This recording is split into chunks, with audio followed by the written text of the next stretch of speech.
வணக்கம் மக்களே, welcome to கிப்பா kitchen. நான் உங்க செஃப் இருக்கே.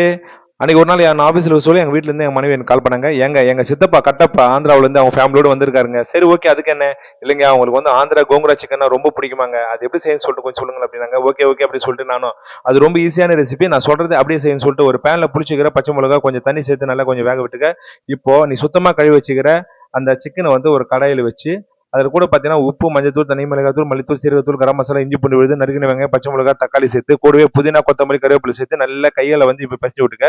இப்போ அடுப்பு பற்ற வச்சு அந்த மிக்ஸ் பண்ண கடாயை வச்சு ஒரு 20 நிமிஷம் கொஞ்சம் தண்ணி சேர்த்து ஸ்லோ ஃப்ளேமில் வதக்கி வேக விடு. இப்போ கறி நல்லா வெந்ததும் இன்னொரு அடுப்பில் வச்சு நம்ம புளிச்ச கறியை நல்லா வெந்துட்டு இருக்கோம். இப்போ மிக்சி ஜாரில் மாற்றி நல்லா விழுத அரைச்சி இப்போ சிக்கன் கிரேவியில் மிக்ஸ் பண்ணி நல்லா கலக்கி விடு. ஒரு 10 நிமிஷம் ஸ்லோ ஃப்ளேமில் விட்டு இப்போ எடுத்து உங்கள் சித்தப்பா ஃபேமிலிக்கு பரிமாறு.